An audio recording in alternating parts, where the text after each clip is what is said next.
to proceed for the last presentation by Lance. So Lance, you may proceed now. Yes, sir. Today, I will be reporting on the North Sulawesi export commodities and trade partners. First and foremost, here are the commodities that they export.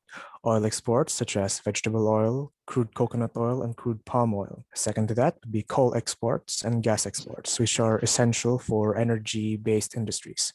Raw materials / mining resource exports, such as nickel and tin. Agricultural product exports, such as cocoa or coconuts. And lastly, would be fishery exports, such as tuna and other marine life. And here are the major trade partners that benefit from this trade. The first, the major one being China, accounts for 19.5% of all total Indonesian exports.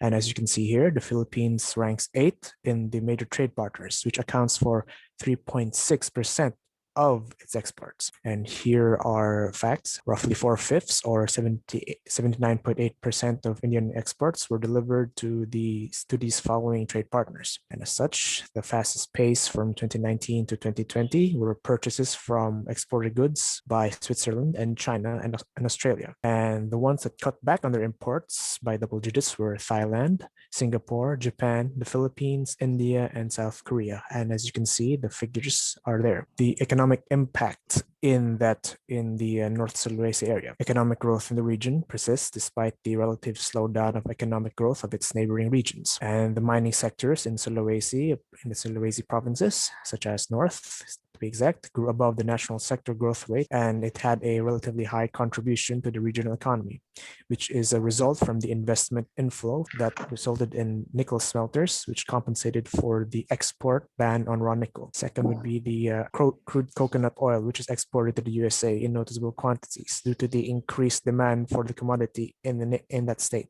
As such, 300,000 tons were exported to the USA. And the fisheries export also enjoyed growth as they have begun exporting their fishery products to Japan, though the Japanese demanded grade A products. And as such, it is suggested that fishery exports need to be ramped up to meet this particular standard. Lastly, the opening of the Mindanao-Sulawesi Sea Route provides a significant boost to the trade and economic relations between Mindanao and Indonesia, specifically North Sulawesi. The key factors behind this economic growth: the raw material production in the region, as previously stated, and the relative abundance of resources to be exported in the region, and the economic / potential economic growth for the region, and lastly, as previously mentioned, the opening of the Mindanao North Sulawesi Sea Route. The challenges: the underdeveloped and limited manufacturing industries in the region would severely affect the production of export materials.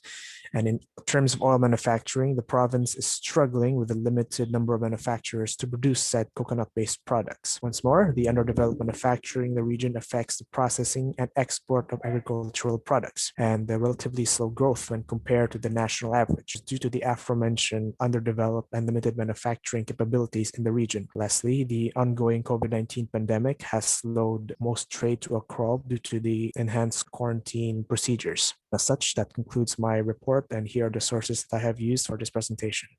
Good afternoon, and thank you for listening. All right, thank you very much, Lance. And for all 4 of you, you presented well the task that I have been given.